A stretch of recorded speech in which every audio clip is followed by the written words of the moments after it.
Apa aja sih kegiatan Teteh? 22 tahun ya yang penuh dengan gemerlapnya karir, target-target dunia, pencapaian-pencapaian dunia yang sesungguhnya tidak menghasilkan ketenangan, ketentraman, tidak menghasilkan suatu hidup yang bisa disebut kuat dan kokoh ya. Peristiwa-peristiwa hadir di dalam kehidupan yang demikian yang lama-kelamaan menimbulkan kelelahan batin yang luar biasa, yang akhirnya juga menimbulkan pertanyaan besar pada diri Teteh saat itu. Jadi buat apa sih aku ada di dunia ini gitu ya?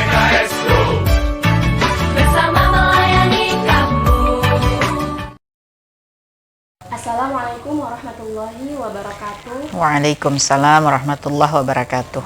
Sahabat Rumah Keluarga Indonesia atau RKI, alhamdulillah hari ini kita bisa bertemu kembali dalam kegiatan podcast Bincang Tokoh Wanita Hebat.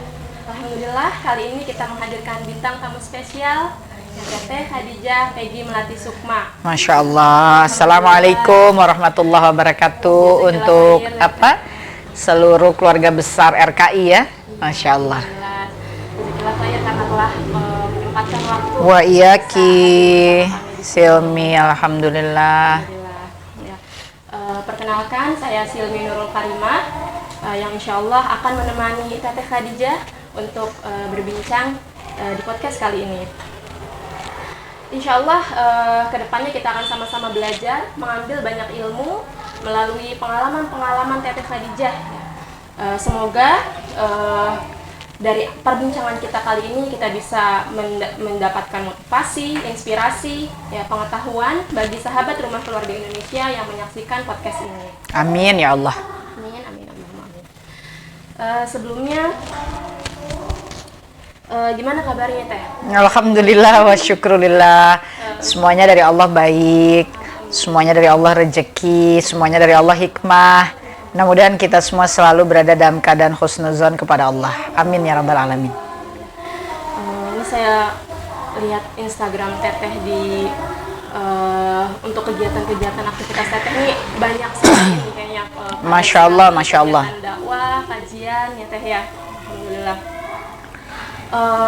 Mungkin kita penasaran nih sahabat RKI penasaran nih gitu. Apa aja sih kegiatan Teteh selain mengisi kajian ya? Kita tahu juga Teteh ada yayasan ya, Khadijah Foundation, ada beberapa komunitas gitu. Nah, itu bergerak di bidang apa aja sih Teh kalau kita boleh tahu? Iya, bismillahirrahmanirrahim. Pertama sekali yang mungkin Teteh ingin sampaikan adalah semua yang Teteh kerjakan itu adalah ikhtiar untuk mengikatkan diri kepada urusan agama Allah. Mengapa? Karena hidup kita ini di dunia sudah Allah jadikan sebagai suatu sistem pengabdian kepada Allah. Wa ma khalaqtul jinna wal insa illa liya'budun. Ini ayat betul-betul jadi pegangan sekali ya buat Teteh. Tentu seluruh ayat di dalam Al-Quran adalah pegangan hidup bagi kita ya. Tetapi ayat ini menjadi fondasi dari keberadaan kita di muka bumi ini. Kita di dunia ini mau ngapain sih gitu ya? Kenapa sih kok aku diciptakan? Ternyata Allah sudah memberitahukan, tidak aku ciptakan jin dan manusia melainkan agar mereka mengabdi kepadaku. Ya illa liya'budun, mengabdi atau beribadah ya. Kita diciptakan untuk itu, tidak untuk yang lainnya. Maka ketika dalam hidup Teteh diizinkan Allah berproses kembali untuk bertolabul ilmi, kembali kepada Al-Quran setelah mengarungi hidup 22 tahun ya yang penuh dengan gemerlapnya karir, target-target dunia, pencapaian-pencapaian dunia yang sesungguhnya tidak menghasilkan ketenangan, ketentraman ya, tidak menghasilkan suatu hidup yang bisa disebut kuat dan kokoh ya. Hidup yang bergelimang harta, bergelimang popularitas, tetapi hidup tersebut rasanya gamang gitu ya, tidak berpijak dengan kuat. Dan peristiwa-peristiwa hadir di dalam kehidupan yang demikian yang lama-kelamaan menimbulkan kelelahan batin yang luar biasa, yang akhirnya juga menimbulkan pertanyaan besar pada diri Teteh saat itu. Jadi buat apa sih aku ada di dunia ini gitu ya? Hidup kok seperti mesin, hidup kok cuma mencapai menghasilkan, tapi kok hidup juga rasanya kayak ringkih gitu. Tidak ada kestabilan, tidak ada kemantapan, jiwa juga gamang ya. Perasaan itu sangat bergejolak, naik dan turun, emosional apalagi ya. Pokoknya hidup yang kalau dalam satu kata pendeknya ya tidak ada ketenangan gitu di sana. Dalam satu kalimat pendeknya ya tidak ada ketenangan di sana, begitu ya. Kalau kurang mungkin tidak, tapi nggak ada ketenangan gitu. Tidak ada ketenangan. Kalau kurang ya mungkin tidak, harta juga tidak kurang, popularitas tidak kurang, pendidikan tidak kurang gitu ya. Hanya semua itu dicapai bukan dalam kondisi tenang dan nyaman, melainkan kondisi yang rasanya tuh selalu bergejolak. Ya tentu berangkat dari proses berpikir dan juga kejadian demi kejadian yang menghantarkan ya kepada proses berhijrah. Kemudian membuat Teteh dipahamkan oleh Allah Ta'ala bahwa hidup ini harus terikat kepada Allah, dan terikat kepada Allah itu kan pasti melalui ya, ada wasilahnya. Ya wasilahnya yang paling utama adalah mengikut kepada Rasulullah Shallallahu Alaihi Wasallam ya, seperti Allah sampaikan dalam Ali Imran 31, dan kemudian mengurusi urusan agama Allah seperti Allah sampaikan dalam surah Muhammad ayat ke-7 ya. Dari situlah kemudian kita akan terikat dengan Quran, karena mengikut kepada Nabi, karena mengurusi urusan agama Allah, maka kita terikat dengan Quran. Dan ketika kita terikat dengan Quran, maka hidup ini tidak lagi goncang, tidak lagi gamang, hati ini akan tenang, kan gitu ya. Pada surah Yunus 57 sudah disebut Quran itu petunjuk, Quran itu adalah rahmat, Quran itu adalah kabar gembira, Quran itu adalah syifa ya, obat. Pada surah Al-Baqarah ayat kedua disebutkan Quran itu adalah kitab yang tidak ada keraguan, maka siapapun yang menggunakannya dia akan terhindar dari keraguan-raguan dalam hidup, kan seperti itu ya. Nah maka akhirnya bismillahirrahmanirrahim ya, dalam proses hijrah itu sendiri yang sekarang sudah berjalan 8 tahun ya, memasuki tahun ke-9, maka dalam prosesnya selain kembali lagi tolabul ilmi, maka Teteh selalu berikhtiar agar terikat kepada kepada aktivitas yang memang mengurusi urusan agama Allah ya. Tentu tolabul ilmi itu kan mengikatkan diri kita kepada Nabi Shallallahu Alaihi Wasallam sebagai pembawa risalah Allah. Dengan demikian kita terikat dengan Quran secara individu. Tapi hijrah kan bukan untuk diri kita ya, kan diri kita diciptakan untuk mengabdi kepada Allah. Berarti hijrah kita itu bukan untuk diri kita, tapi hijrah kita itu untuk mengabdi kepada Allah. Nah mengabdi kepada Allah setelah kita mengurusi diri yang harus menghamba kepada Allah, ya harus ngurus juga hamba-hamba Allah lainnya kan, harus ngurus juga agama Allah kan, karena bukan hanya hidup untuk diri kita, tapi untuk Allah Ta'ala. Maka tolabul ilmi itu proses, dan kemudian memberanikan diri tentu dengan bimbingan guru-guru ya, dengan bimbingan para penggerak dakwah, aktivis dakwah yang sudah lebih dahulu. Yaitulah hijrah, tolabul ilmi, dan kemudian mencari lingkungan yang bisa menjadi support system dari keberadaan kita yang baru, tanpa melupakan bahwa apa yang ditinggalkan bukan artinya kita lepaskan, kita lupakan, tapi ini ladang dakwahnya. Ya kan, kalau dulu kehidupan Teteh seperti itu, nah ini kan ladang dakwahnya, mengajak mereka yang masih dalam keadaan itu, masih dalam keadaan yang duniawi ya. Nah untuk itu kan harus ada ilmunya, harus ada sistemnya, harus ada gerakannya, harus terikat juga dengan aktivitas yang kontinu. Oleh sebab itu sekali lagi dengan mengambil pelajaran dari para pendahulu, juga dibimbing guru-guru, maka dalam proses hijrah Teteh ini, Teteh banyak menginisiasi gerakan ya awalnya. Jadi misalnya seperti gerakan aku mengaji, gerakan Amazing Muslimah ya, kemudian juga akhwat bergerak ya, gerakan-gerakan yang masing-masing gerakan itu punya aktivitasnya, dan semua aktivitasnya ini tentu saja dalam rangka mengurusi urusan agama Allah dan umat. Semisal Amazing Muslimah pada masa itu adalah sebuah gerakan untuk mengentaskan buta aksara Al-Quran pada muslimah, misalnya begitu ya. Kemudian akhwat bergerak pada saat itu gerakan para akhwat untuk kemanusiaan dunia Islam gitu ya. Kemudian gerakan aku mengaji, ini adalah mendirikan rumah-rumah Quran bagi anak-anak Indonesia. Iya, ini di Indonesia, ada di Palestina, ada di Syria gitu. Jadi masing-masing itu ada gerakan-gerakannya. Singkat kata, karena gerakan ini tumbuh dan berkembang, aktivitasnya juga semakin besar dan kemudian butuh dinaungi oleh lembaga, maka akhirnya 3 tahun lalu Teteh menginisiasi Khadijati Foundation gitu ya. Dan Khadijati Foundation, mungkin sahabat RKI bisa follow juga ya akunnya @Khadijati Foundation Indonesia. Khadijatinya pakai E2 ya. Memang itu strategi komunikasi saja agar terlihat lebih ramah ya, karena sebetulnya kalau dalam bahasa Arabnya kan Khadijati Amanati Indonesia. Jadi Khadijahku adalah amanahku. Ti itu kan dalam bahasa Arab menunjukkan rasa kepemilikan. Nah, kira-kira seperti itu. Jadi akhirnya Khadijati Amanati Indonesia atau yang dikenal dengan Khadijati Foundation itu menjadi payung dari segala gerakan-gerakan yang sebelum ini pernah Teteh inisiasi dan sudah bekerja. Maka akhirnya Khadijati itu sebuah naungan yang berbentuk yayasan atau lembaga yang bekerjanya untuk dakwah sosial, kemanusiaan, dan juga pendidikan Islam ya, yang bentuknya non formal karena kita tidak mendirikan ma'had ya, tapi kita bikin rumah-rumah Quran. Kita juga membiayai halaqah-halaqah Quran di Palestina. Kita juga membantu anak-anak remaja yang mau bersekolah mendalami lagi ilmu-ilmu Islam ya.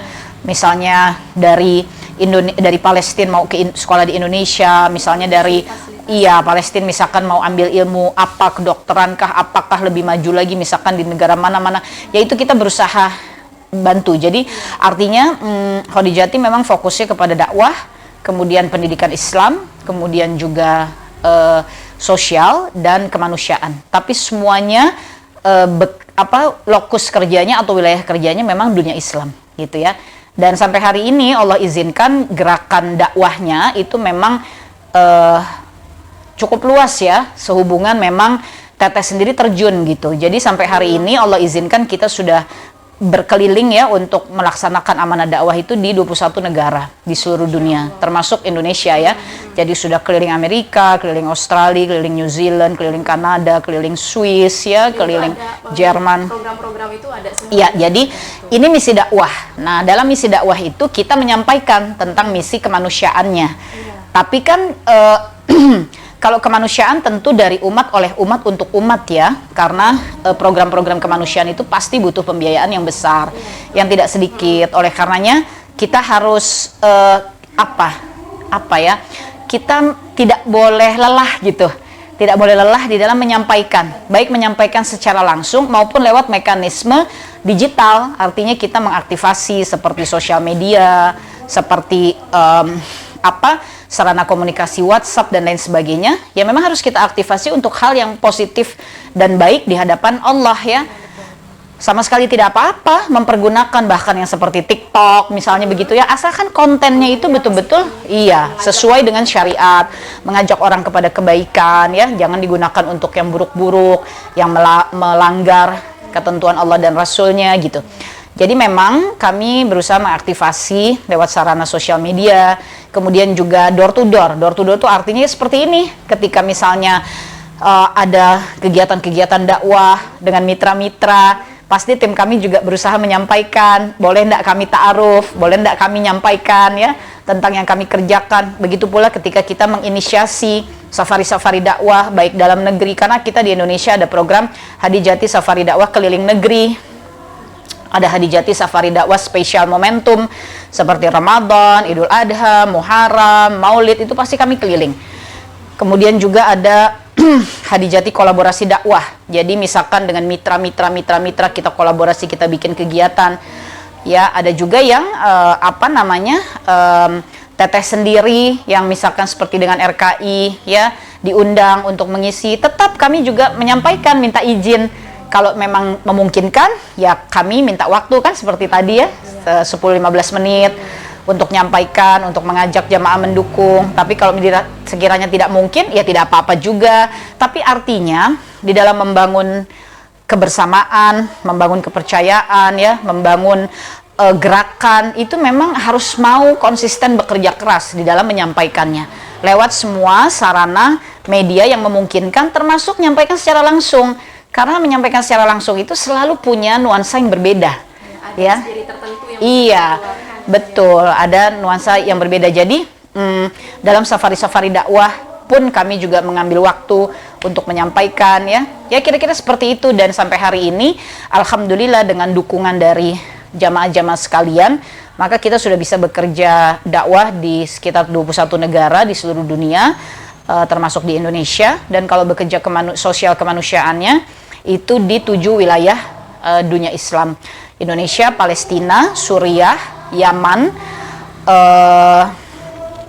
Lebanon, Afghanistan, dan juga di Afrika.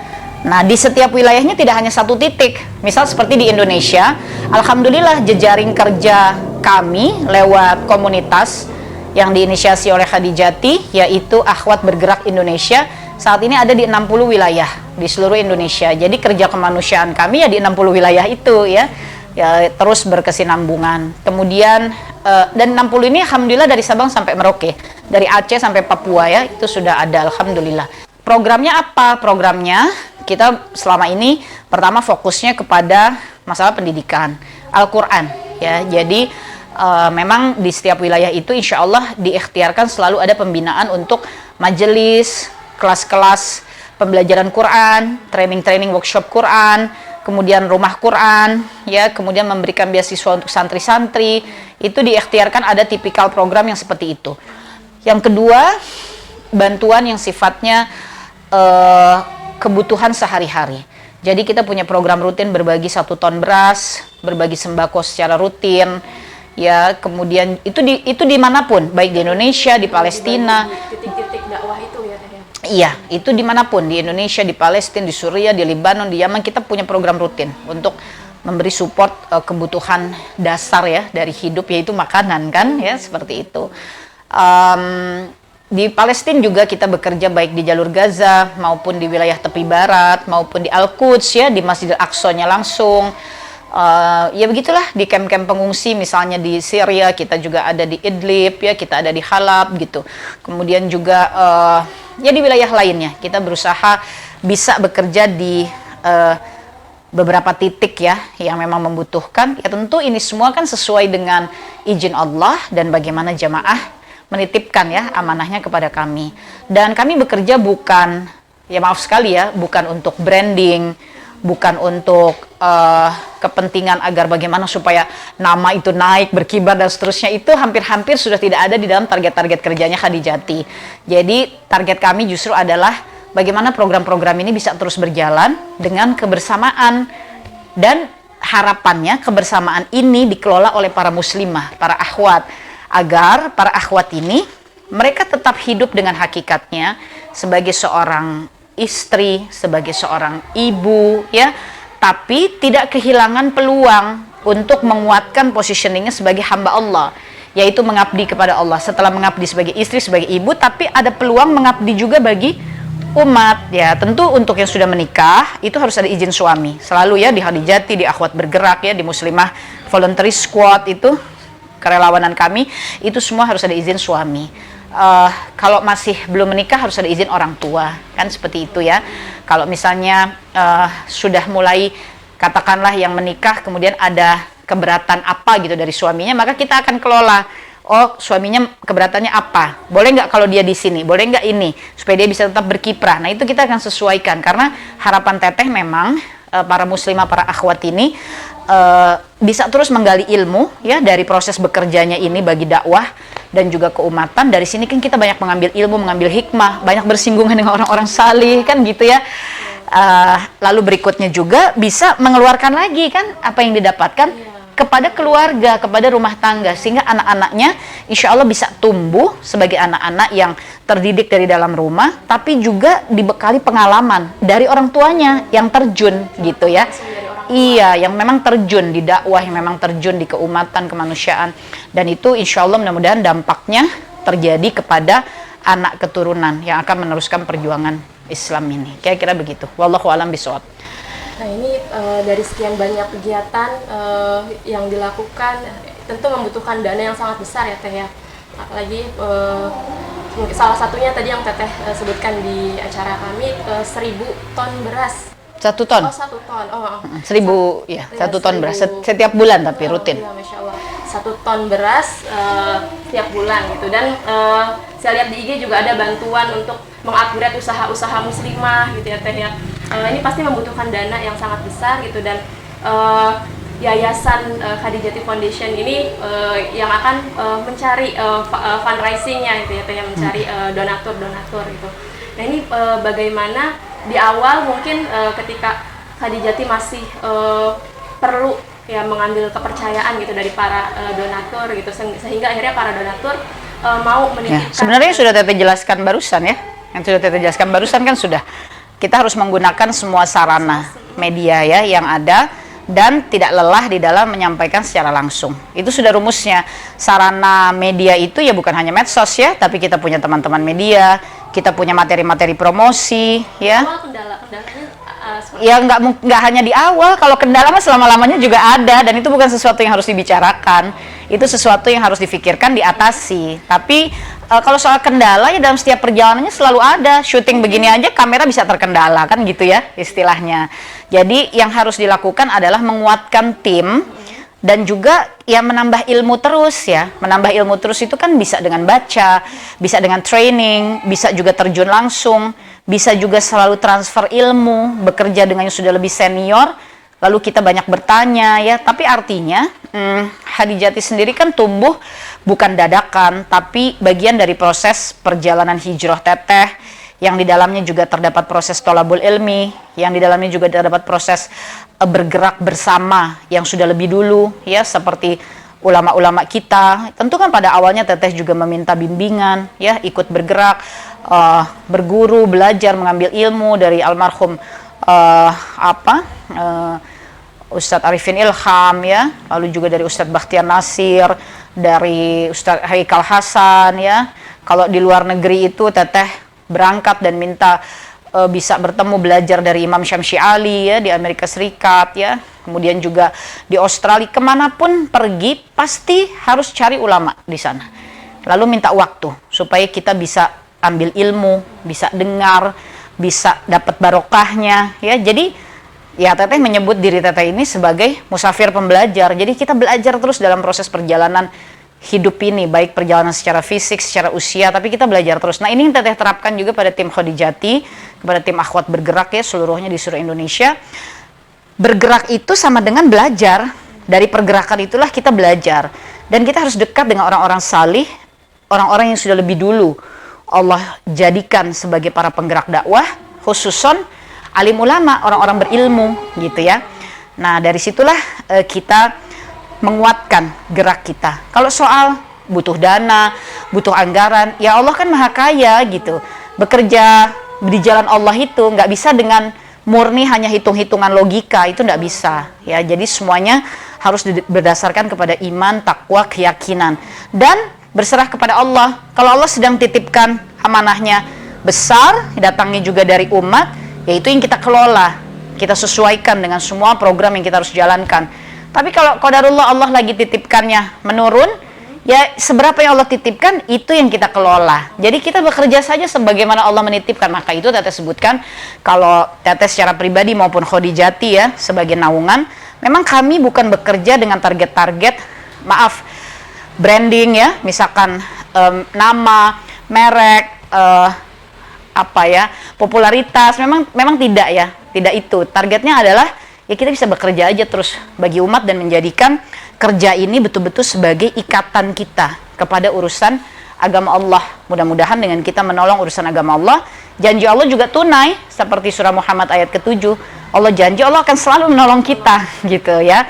Nah ini kan berputar lagi karena kita kerja untuk urusan agama Allah, di sana butuh anggaran, butuh ini, Allah kan janji akan tolong. Jadi Allah nanti akan tolong gitu. Otomatis membantu gitu ya. Jadi kita jangan sampai takut untuk bergerak, untuk berbuat kebaikan karena kendala-kendala itu gitu ya Teh. Iya jangan. Kalau kendala kan tidak mungkin tidak ada. Ya, kan di dunia ini isinya susah senang. Jadi isinya juga lancar macet. Isinya gagal berhasil. Ya sudahlah, itu yang akan kita hadapi. Tapi ikhtiar kita adanya di mana? Nah ikhtiar kita kan inginnya urusan agama Allah ini rapi, urusan agama Allah ini lancar, urusan agama Allah ini baik. Maka ikhtiar kita ya seperti itu. Kan begitu ya istilahnya. Hasilnya ya serahkan pada Allah.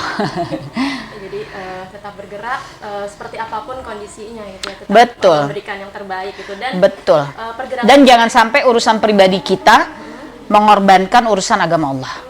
Apapun yang kita alami secara pribadi, urusan agama Allah tidak boleh disingkirkan, tidak boleh dihentikan, tidak boleh disisihkan dulu, tidak boleh. Kita mesti gerak terus. Jadi jangan jadikan alasan kesulitan-kesulitan pribadi gitu akhirnya menghentikan atau menghambat jalan dakwah kita, seperti itu ya Teh ya. Ya. Teteh juga menulis 7 buku ya Teh ya. Itu dari sejak berhijrah akhir tahun 2013 sampai saat ini, Masya Allah. Sudah 7 buku. Itu terinspirasinya dari mana aja tuh Teh? Apa pengalaman pribadi atau ada perjalanan gitu yang akhirnya Teteh tuangkan dalam bentuk tulisan seperti itu? Ya, kalau inspirasi kita kan semuanya Nabi Muhammad ya, Sallallahu Alaihi Wasallam, dan tentu manusia-manusia lainnya itu semualah. Semua manusia yang berada di jalan Allah, menggerakkan kebaikan, itu semua jadi inspirasi, karena semuanya pasti punya kebaikan-kebaikan yang dilakukan, di antara kekurangan-kekurangan yang memang sudah menjadi hakikat. Tapi inspirasi utama ya tentu Nabi Sallallahu Alaihi Wasallam bersama para istri-istri beliau, begitu kan ya. Menulis itu bagi Teteh ya sama, itu bagian dari ikhtiar dakwah. Tidak ada kepentingan lain-lain, maka semua buku Teteh itu memang Teteh wakafkan ya, khususnya pada Khadijati saat ini, tapi sebelumnya tentu kepada semua gerakan-gerakan Teteh. Jadi bukunya memang dipakai untuk menggalang sedekah, dan Teteh tidak mengambil ya dari sana, agar buku itu ya betul-betul bisa sesuai dengan niat yang Teteh ikhtiarkan ya, yaitu mengikatkan diri pada urusan agama Allah. Menulisnya ya minta izin juga sama Allah di sela berbagai macam keadaan, kesibukan ya.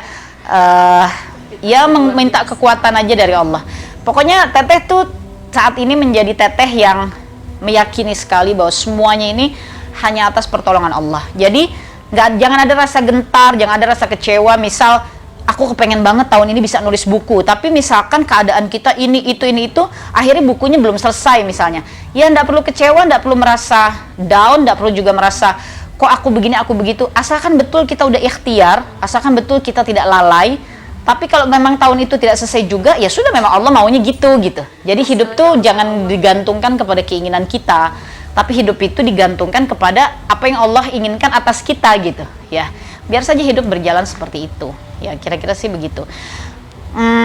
Kalau cara menulis yang Teteh terapkan itu dari membaca ya. Jadi kalau kita tidak baca, ya mungkin menulis juga bisa tersendat. Jadi biasakan dulu membaca, biasakan membaca itu menjadi suatu kebiasaan, suatu rutinitas. Karena apa yang kita baca, Allah tuh menciptakan kita dengan sistem memori. Jadi dia akan masuk ke memori kita, dan itu sangat menolong ketika kita menulis ya. Walaupun ketika menulis itu tentu kita harus buka lagi kitab ya, buka lagi tafsir, buka lagi referensi-referensi buku. Tapi kalau kita tidak pernah baca, akhirnya kita buka tapi kita bingung gitu, seperti nggak ngerti medannya. Tapi kalau kita udah biasa jadi orang yang membaca, ketika kita mencari buku referensi, ketika kita membuka mencari bab referensinya dan seterusnya, ya kan kita udah biasa baca. Iya. Terutama Al-Quran. Biasakan hidup ini khatam Quran terus. Nggak apa-apa, nggak usah pakai target juga nggak apa-apa kok. Nggak usah misalnya one day one juice ya, walaupun itu sangat baik. Nggak usah juga misalnya 1 bulan harus 2 kali khatam ya. Kalau memang kita aktivitasnya banyak, apalagi sudah menikah, punya anak ya, kecil-kecil dan lain-lain, ya sudah, kita nggak perlu juga terbebani oleh ikatan waktu. Tapi hidup ini mesti khatam Quran terus dengan ikhtiar terbaik kita. Asalkan betul ikhtiar terbaik, bukan malas-malas, bukan cuek ya, bukan acuh. Ya udah nggak apa-apa, berarti setahun 4 kali kan khatam. Tapi kalau kita emang betul-betul dengan keadaan kita bisa selesai khataman itu sebulan sekali, ya alhamdulillah setahun 12 kali. Ya, tapi intinya ikhtiar yang terbaik. Karena baca Quran itu juga akan terus menjadi cahaya gitu ya bagi akal kita. Itu sangat menolong ketika kita menulis ya, sangat menolong karena ada ada penuntunnya gitu. Jadi setiap apa yang kita tulis, kita selalu teringat acuannya apa ya dari Quran, karena kita udah biasa baca Quran. Jadi selalu hatinya tuh bertanya, ini Qurannya bilang apa ya. Jadi ketika menulis kita buka Quran lagi, ya buka Quran lagi. Karena udah terbiasa baca Quran, jadi rasanya gelisah kalau kita nulis tanpa membuka Quran gitu. Ya kira-kira begitu. Wallahu a'lam bishawab. Jadi intinya kita tetap harus melakukan ikhtiar terbaik gitu ya, meskipun nanti hasilnya targetnya tercapai atau tidak itu ya itu kan terserah Allah. Ya, itu kan tawakal namanya ya. Semua itu insya Allah baik untuk kita ya Teh ya. Ya pasti, kalau Allah nggak mungkin salah. Apa yang Allah tentukan ya udah pasti itu yang terbaik. Masya Allah, banyak sekali ilmu yang bisa kita dapatkan pada kesempatan kali ini sahabat RKI. Mungkin ada pesan dari Teteh Khadijah untuk sahabat RKI yang mayoritas muslimah, ya mayoritas ibu-ibu gitu yang punya banyak aktivitas, tetap harus mengurus anak dan tidak menghalangi kegiatan pribadinya itu dalam kegiatan dakwah mereka gitu. Mungkin dari Teteh ada sedikit tips? Ya, tentu salam silaturahmi, salam ukhuwah Islamiyah ya yang lebih tepat itu bagi seluruh keluarga besar dari RKI dan juga para muslimah yang tergabung dalam RKI Rumah Keluarga Indonesia ya. Harapan Teteh yang juga Teteh berusaha ikhtiarkan pada diri Teteh sendiri adalah terus bergerak. Faiza faraghta fansab wa ila rabbika farghab ya. Kita terus bergerak saja dari satu hal ke hal lain. Apa yang sudah dikerjakan jangan berhenti, kerjakan lagi yang lain, tapi dengan menggantungkan harapan tuh hanya kepada Allah Ta'ala. Jadi para muslimah jangan macet ya pada suatu keadaan. Kita mesti terus mencari cara agar kita bisa tetap bergerak. Apakah itu masalah pribadi, keadaan pribadi, apalagi kalau urusan agama Allah dan umat. Dan anak itu sebetulnya sangat terkait dengan urusan agama Allah. Walaupun kita merasa itu urusan pribadi kita. Kita sering merasa anak urusan pribadi kita karena lahirnya dari rahim kita. Tapi bukan, anak itu titipan Allah, dilahirkan ke muka bumi ini untuk memperbanyak umat Nabi Muhammad SAW agar pergerakan Islam juga semakin meluas di seluruh muka bumi ini. Jadi ketika kita menjadi istri, menjadi ibu, itu tidak menghentikan pergerakan kita bagi urusan agama Allah. Mendidik anak sama artinya kita mendidik diri kita sendiri. Mengajari anak ya kita juga harus belajar gitu ya. Dan orang-orang yang belajar di dalam Islam tidak boleh menyimpan apa yang dia pelajari hanya untuk dirinya dan keluarganya. Tapi harus menyampaikan seluas-luasnya. Balighul ani walau ayah, meskipun hanya satu ayat dari Nabi itu kita mesti sampaikan lagi. Jadi muslimah harus kokoh, kuat, tangguh, jaga kesehatan fisiknya, jaga kesehatan batinnya. Kesehatan fisik bisa dari asupan, konsumsilah asupan-asupan yang baik, bukan mahal ya, tapi baik dan sehat. Lalu batin kita berikan juga asupannya, zikrullahnya mesti bagus, sholawatnya mesti rutin, ya, puasanya jangan ditinggal, begitu ya. Sholat sunnah untuk mendukung sholat yang wajib itu penting ya, sodakohnya. Nah itu kita mesti jaga keadaan batin kita dengan asupan-asupan yang memang sudah Allah sediakan untuk kita. Dengan demikian mudah-mudahan mental health ya, kesehatan mental kita terjaga karena komponen yang kita gunakan itu komponen yang datangnya dari Allah, yaitu Quran, zikir gitu ya. Jangan mencari-cari yang duniawi, jalan-jalan, lihat ini, lihat itu, belanja. Itu mah cuma kesementaraan ya. Tapi kita harus gunakan komponen yang datangnya dari Allah supaya batin kita sehat. Ya, fisik kita juga demikian. Mudah-mudahan dengan itulah menjadi modal kita untuk mencapai jannah. Begitu dari Teteh, maaf lahir dan batin, wallahu a'lam bishawab. Salam ukhuwah Islamiyah sekali lagi untuk RKI, tetap semangat bekerja terus bagi dakwah dan keumatan. Wassalamualaikum warahmatullahi wabarakatuh. Alhamdulillah. Insya Allah banyak sekali pelajaran yang bisa kita ambil pada hari ini. Insya Allah nanti akan dilanjut dengan podcast selanjutnya dengan tamu yang hebat-hebat selanjutnya ya. Sekian dari saya. Wassalamualaikum warahmatullahi wabarakatuh. Waalaikumsalam warahmatullahi wabarakatuh.